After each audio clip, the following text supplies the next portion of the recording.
How are you? I am doing fine. How are you, sir, today? I am fantastic. Thank you for making the phone call earlier. I'm sorry about my schedule mess up. You're a busy man right now. It's crazy. Apologize for that. No problem. I'm really glad talking to you. First of all, Mr. Kramer, and this is not out of pure politeness. Great score, sir. Thank you very much. Thank you for being a guest on this humble Dutch podcast. Oh, it's my pleasure. You did Way of the Gun with director Christopher McQuarrie, and that was a while ago. Everyone whispered your name. This guy is the next best thing in the world of movie music. And then you did some music for some smaller films, but it took a while for you to experience the definitive liftoff, so to speak, which is now with Mission Impossible. So my question is really, where were you, sir? I've just been working, I've been taking the jobs that have been offered to me, and I can't really control what jobs come my way. Very often, success in Hollywood is tied to how much money films make, and unfortunately, Way of the Gun was not a big money maker. It was more of a cult film, and for whatever reason, the fates just decided that Way of the Gun was not going to be the film that broke my career. But I've just kept working. I've been doing, I've done over 100 movies between made-for-TV films, theatrical films, documentaries, and shorts. So I've kept busy honing my craft and waiting for opportunities to try to expand my cachet. But of course, you were dreaming about doing, a movie like this one day.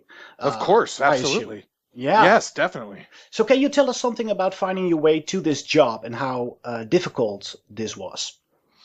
Well, I suppose in a way the hardest thing about this job has been the patience needed to wait for it. As you say, after Way of the Gun, there were whispers and rumors, and it was very frustrating to not have opportunities for live symphonic orchestra to continue coming my way for a while.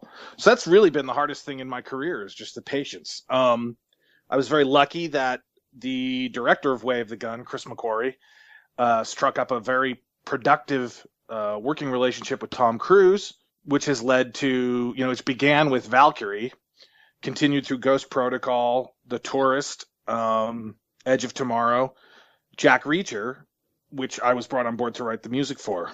Yeah, and I think the retro quality of Jack Reacher did convince Chris and Tom that I would be a good choice to do Mission Impossible Rogue Nation. Then there's a moment that you get the phone call, Mr. Kramer. It's you. Yes. You get the job. So how was that?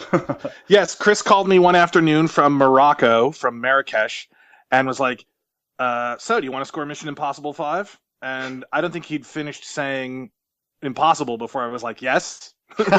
And, 10 days later, I was on a plane to London to begin supervising the filming of the big opera sequence in the film. Oh, no way. You were in Vienna for that scene. No, actually, I was hired. They filmed in Vienna without me, and then they went to Marrakesh. And it was after they finished in Vienna that somebody from the opera company said, you guys really should have a music person on staff now. You shouldn't wait till post-production. So I was brought on board at that point to come to England and supervise the most of the filming. I don't want to ruin the illusion, but most of the opera sequence was actually shot in London because What? the Vienna Opera House is a working opera house, and there just wasn't time to shut the whole thing down for 3 weeks to shoot the movie, every shot there. I see. So, but are you good friends with Christopher McQuarrie? And is that why he called you for this job? And why didn't you do Valkyrie? Well, first things first, yes, I've been friends with Chris since I was 15. I've known him my whole life. Oh, wow. So I've been very lucky and grateful to have him as a friend since I was in high school. As to why I didn't do Valkyrie, Chris wrote Valkyrie with ambition to direct it. But in the end, because of probably for the same reason that Way of the Gun didn't get me more composing gigs, he didn't have the clout to direct Valkyrie. And so Bryan Singer directed it. Mm-hmm. And once Bryan Singer was on board, of course, rightly so, his composer of choice, John Ottman, became the editor and composer of the film, which is, I can't argue with anybody's loyalty because Chris has been loyal to me every step of the way. Yeah, so, I mean, and that was really why I had a good shot at Jack Reacher. And I think with Reacher, I proved myself to Chris, Tom, to the folks at Skydance and Paramount who produced the film, so that when this opportunity came, all the ducks were lined up in a row. Great story. And in between, was that a sometimes frustrating road for you? Sure, of course, again, with Jack Reacher, it was another case of everybody, whispers and promises, not promises, but whispers and congratulations, this is it, you're in. And then, another 3 years of sort of waiting for a big opportunity. So, patience appears to be whatever appears to be the lesson life is teaching me in regards to my career. Is it not suitable for a composer to market himself, or? I think so. I mean, I certainly try to get the word out, I mean, I have an agent, I have a publicist, and, as a team, we work to get the word out. I honestly can't tell you why things do or don't happen in the business, I can only guess, and my guess would be that both Way of the Gun and Reacher, while critical successes, they both sort of came out in unusual circumstances that didn't lead to a big box office. And, I can only guess that in some way had some, contributed to the results for me specifically, and probably other people in those productions as well.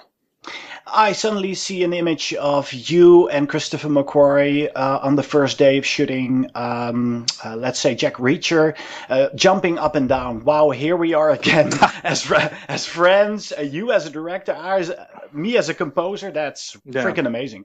Yeah, and I wasn't there on the set for Jack Reacher, but if I was, you probably would have been. It's a very, very funny image. Yeah. What was the biggest challenge on composing this movie, Mission Impossible: Rogue Nation? The biggest challenge, I suppose, was what was I going to bring to the table that other composers hadn't? Or how was I going to sort of put my signature on it? And in the end, frankly, I sort of decided that I wouldn't. I decided that I would just do what I do instinctively, and that would give it my sort of sound. And in conjunction with that, I had this idea. Chris had directed me to look at the old episodes of the TV show rather than to look at the first 4 movies. His argument was, we're making the movie I want to make, speaking as Chris, the movie I want to make is an extension of the TV show.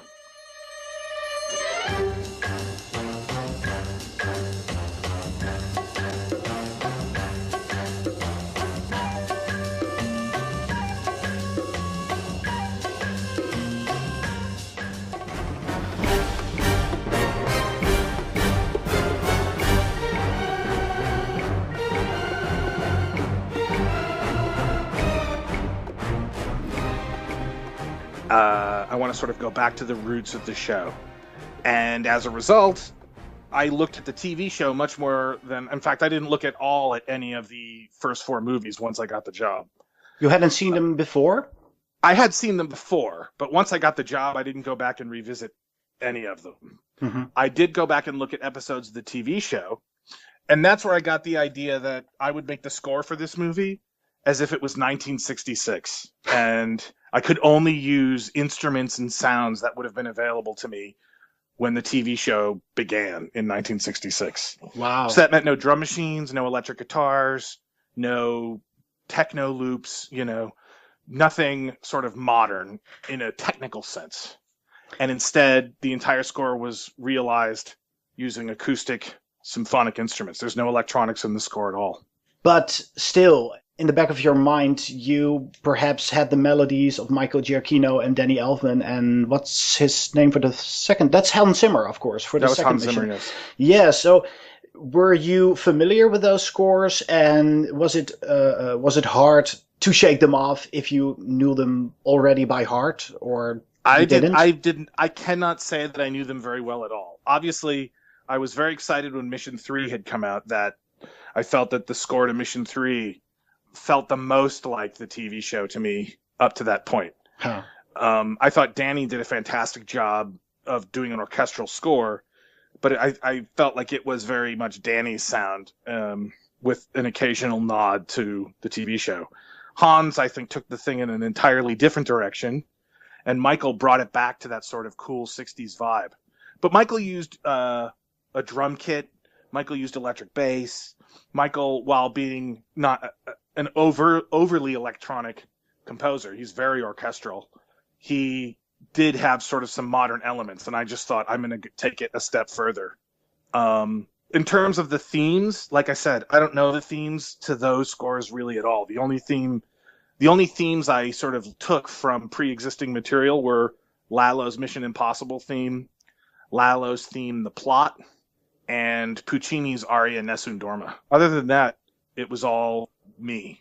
And if it sounds like those other scores, that's merely a coincidence. Well, talking about the opera, that's a centerpiece in the movie. Also, the opera itself, the music. So you used that. That was daring of you to use pieces of the opera in the score. Well, thank you. I mean, there's this one moment when Ethan Hunt is backstage, and across the wings he sees this sort of shadowy woman in a golden dress.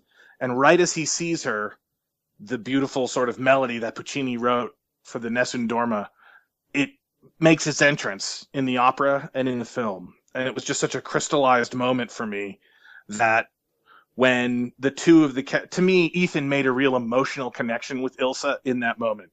So that later on in the film, there are two other moments where they share a really emotional connection. And I wanted to use that music there.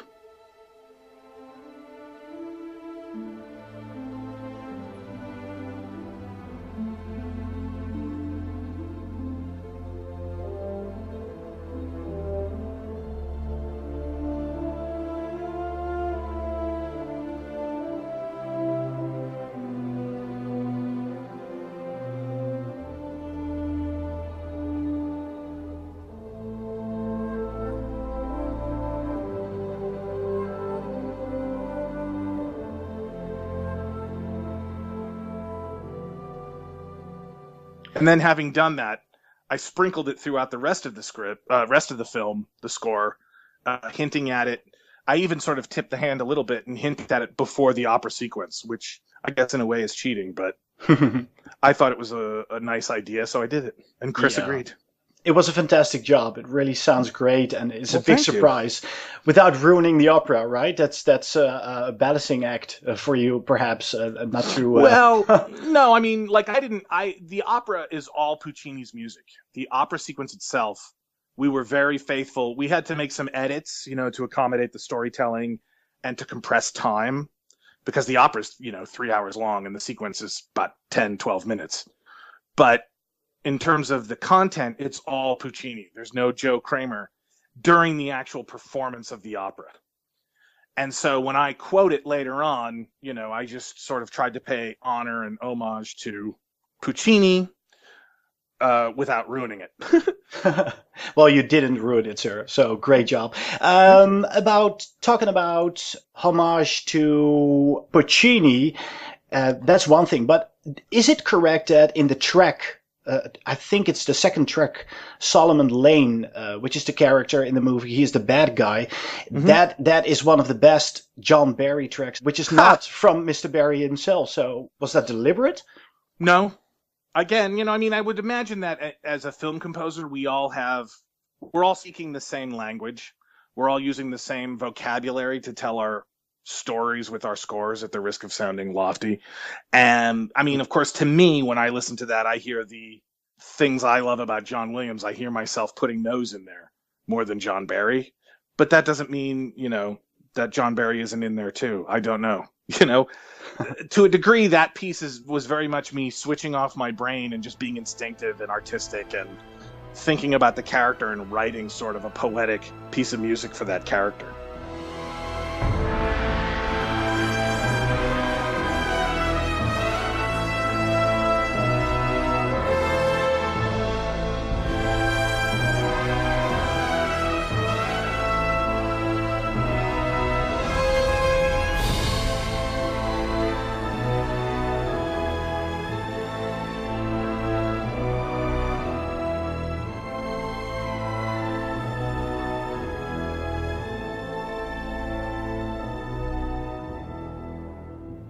For how long did you work on this score, actually? Well, I mean, I guess theoretically, I've been working on it since September when I got the job. Although you might argue I've been working on it since Jack Reacher, because I just had this sneaky feeling when we were finishing Jack Reacher that Chris was going to go on and do this film. And even back then, I would sort of play the Lalo's music at my piano and think about what I would do if I had the job to score it. So I've been playing with the theme and thinking about ideas for 3 years.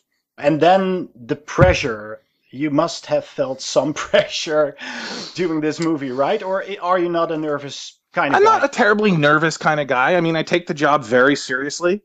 But, as I said, I've done 100 movies, so I know I can do it. I mean, I have the confidence, I suppose, that it takes to say, sure, I can write it, and I do all the writing myself. I don't have a team of ghostwriters. I have support. I have orchestrators and an assistant and editors, but I do all the composing myself. And I just felt very confident knowing Chris and Tom from Reacher that I could give them what they needed and I could get it done in the time that we had. Can you? Yeah, I'm sorry. No, I was going to say, and if I didn't, that'd be the end of my career. Yeah. Can you tell us something about Tom Cruise and his involvement on this score? Sure. I mean, Tom is very involved. He's a producer on the film, and him and Chris have a very close working relationship. Tom trusts Chris, and Chris trusts Tom. Chris's instinct, as he mentions in the essay he wrote for the CD booklet, is to use his instinct is not to use music constantly, wall to wall. Tom's feeling on this was like, it's one thing on Jack Reacher, where it's a smaller film, and it's for a slightly different audience. A movie like Mission, we really want the audience to at all times sort of understand location, pace, drama, and music helps all of that. And so it was really Tom's mandate as producer to incorporate music into as many scenes as possible. And it became my job to write music that wouldn't offend Chris's artistic sensibilities for a scene where he might, in another film, not have had music at all. And if that makes sense. Yeah, it does. And did you meet Tom Cruise, or was it only what we're doing right now over Skype? Or? No, well, it was a variety of things. Tom was involved. Tom, of course, I met him on the set when we were shooting the opera sequence, and we had discussions about the score even that early. Both Tom and Chris were very encouraging in terms of going retro and not doing something, hip and modern in the sense of like electronics. Mm-hmm. Tom was very excited to have a very percussive score. He wanted a lot of percussion. And as I say, it was really his direction during a production meeting of some kind, that we discussed how much music should be in the movie.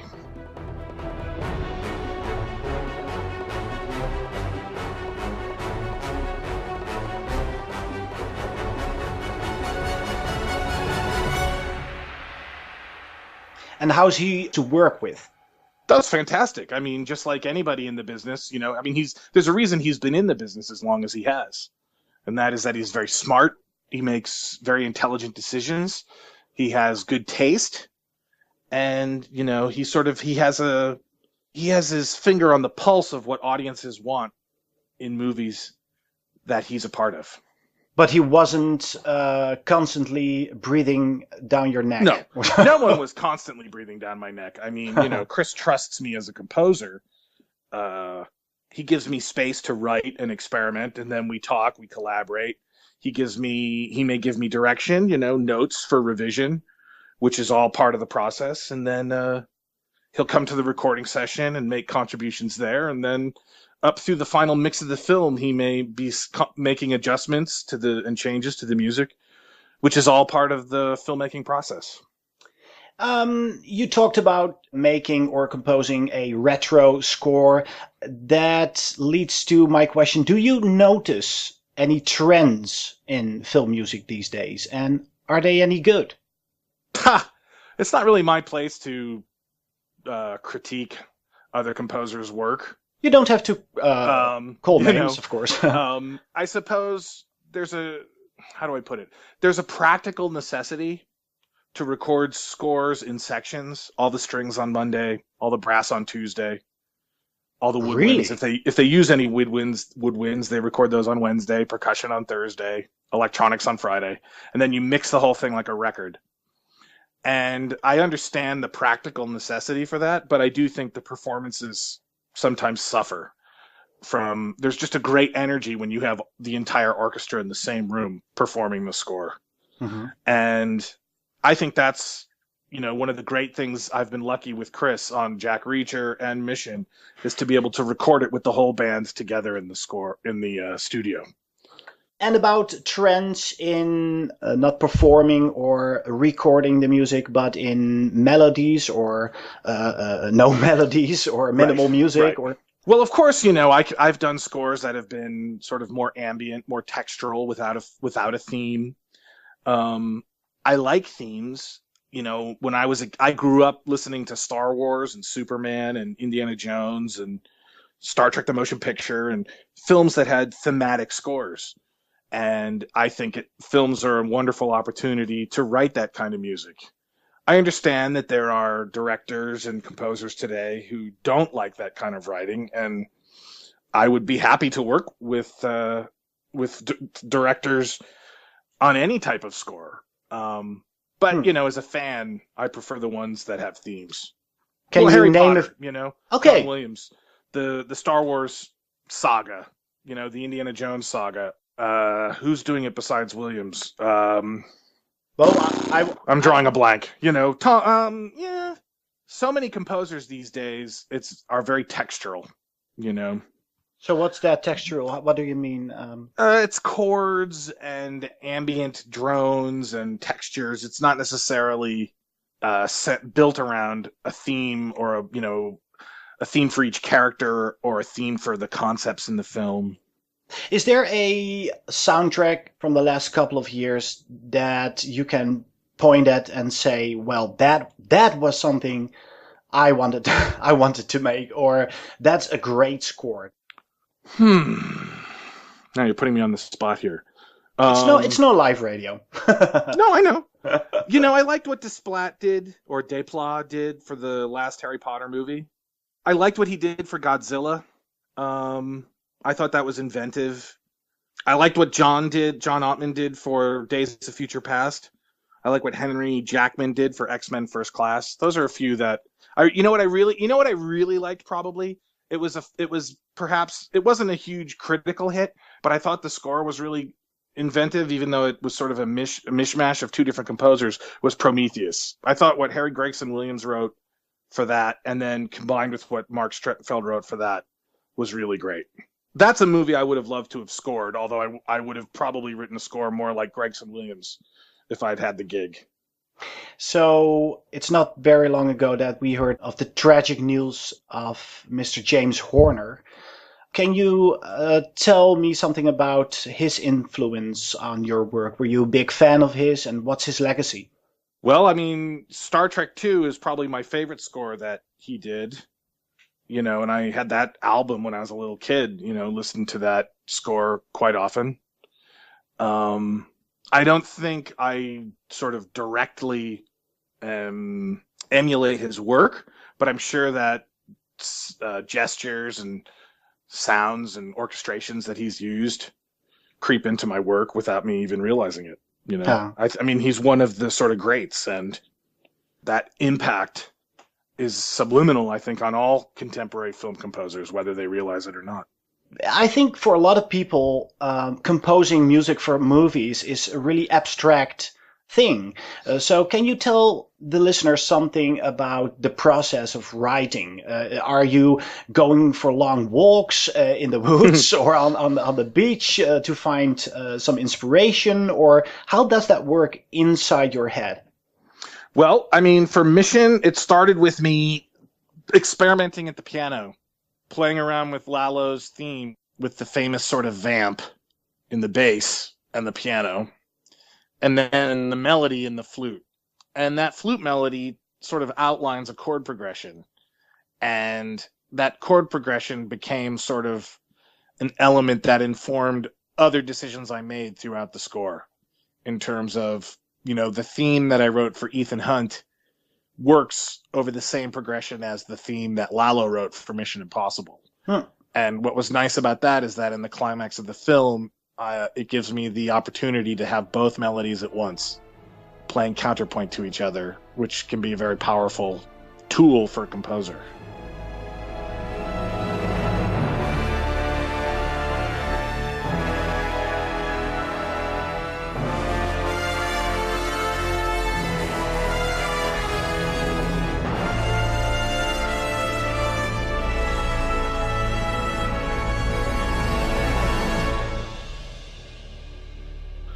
And then, other material came about, often I could be seen, I wrote the score in London, and I'm sure there are people who were looking at me sideways because I would walk around London just sort of singing under my breath and, sort of improvising ideas Humming in my head while I was walking around, you know what I mean? And then I'd get to the studio and rush to the piano, or I'd get home and rush to the notebook and write down the idea.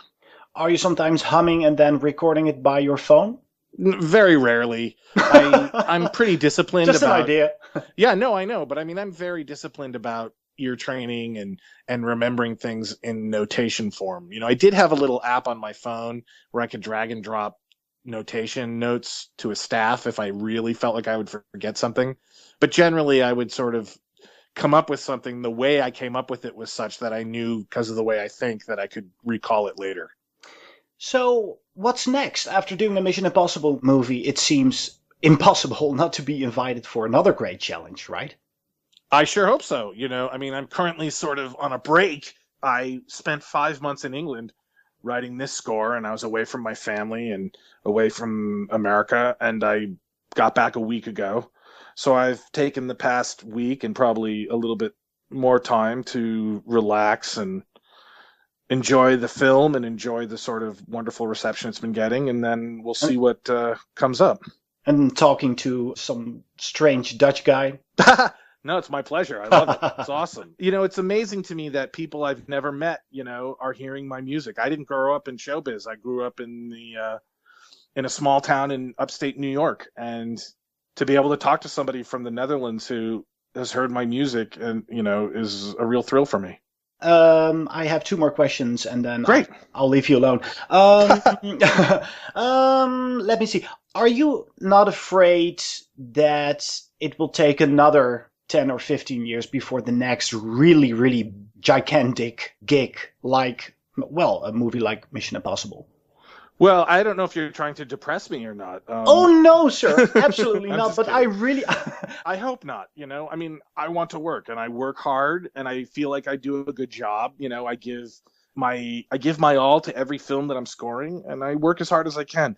Honestly, it's funny. I attended a question and answer event with John Williams, a couple years ago, and somebody asked him, how do you choreograph your career? How did you make this whole thing happen?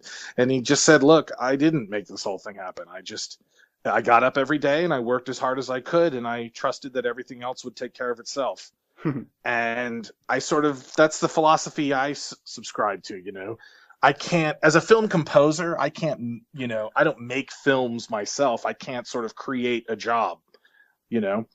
I can only work as hard as I can on a film, and then hope that between the people that I have working for me and the work itself, there are other filmmakers who like what I do and want to include it in their film.